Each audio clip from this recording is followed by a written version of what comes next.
Buongiorno a tutti, benvenuti sul canale Voce Strumento Interiore. Oggi parleremo della respirazione, della presa d'aria nel canto moderno.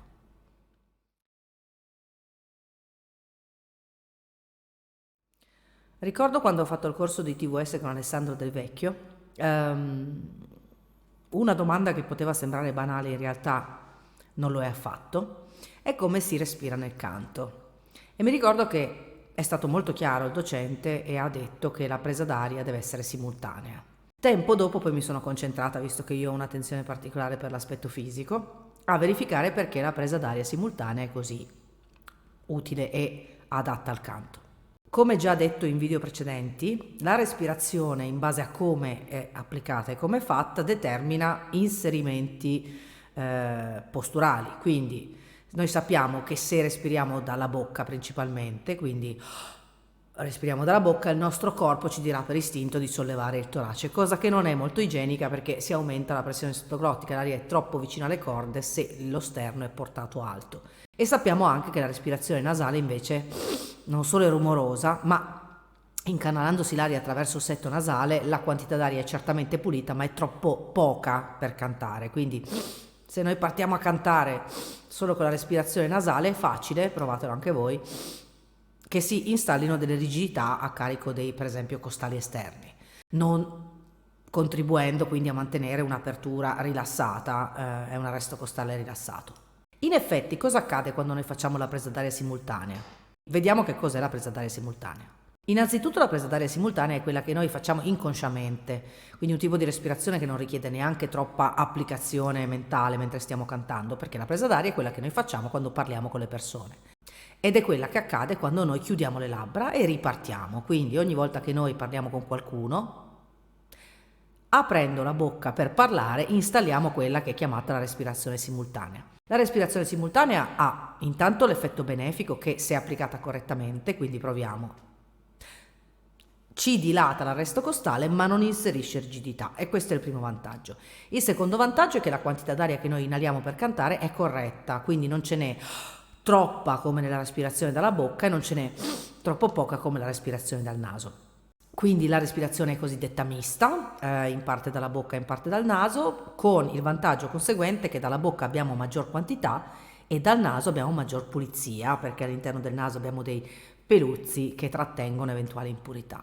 Una considerazione invece secondaria che ho fatto io, perché amo l'aspetto anatomico, è quella che quando noi chiudiamo la bocca, forse non ne siamo coscienti, in realtà è una cosa su cui non penso nessuno si sia mai soffermato prima, ma quando noi chiudiamo la bocca, la lingua si risolleva, quindi è rarissimo, se non impossibile, trovare qualcuno che a bocca chiusa tenga la lingua bassa. Quindi solitamente quando noi chiudiamo le labbra, la lingua risale, tende a salire sia nella parte posteriore che nella parte anteriore, non va in avanti verso i denti, ma si appoggia e tende a risalire verso il palato. Quando noi facciamo la presa d'aria simultanea, cosa accade? Che il nostro corpo per istinto, quando prendiamo il fiato, abbassa leggermente il corpo linguale, quindi abbassa la lingua, non così tanto da permettere un eccesso di ispirazione, ma si abbassa quel tanto da far passare tra la lingua e il palato superiore una quantità d'aria ridotta rispetto a quello che farebbe se noi respirassimo solo con la bocca.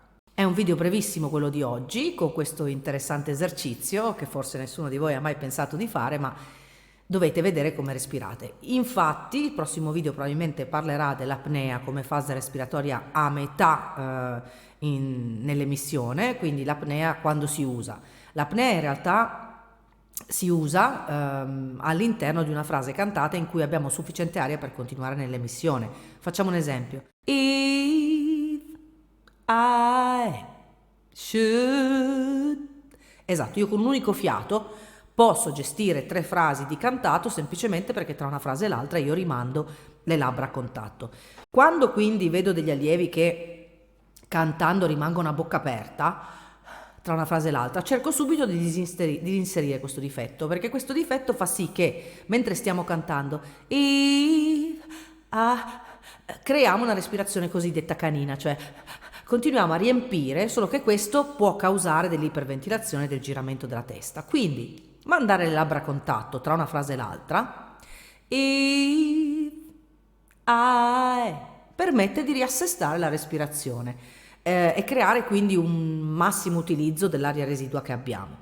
Prima cosa, il primo consiglio che vi do legato alla respirazione è che se avete appena fatto la presa d'aria e la frase che vi trovate a cantare è corta, basta semplicemente che voi, tra una frase e l'altra, chiudiate la bocca. In quel caso la lingua si alza verso il palato, si installa quindi uno spostamento della glottide che si chiude, passa sulla trachea e impedisce all'aria in avanzo di fuoriuscire. Ma il vantaggio è che abbiamo una semi-apnea facendo così, se vogliamo dirla in questo modo, perché se io facessi la P muta avrei if, I, e l'emissione di quel I sarebbe generata con attacco, con una discreta quantità d'attacco, mentre invece se noi mandiamo semplicemente le labbra a contatto, if, la frase successiva non avrà attacco duro, perché sfruttiamo il meccanismo automatico della lingua che risale verso il palato e quindi se abbiamo dell'aria residua questa può continuare tranquillamente a uscire dal naso.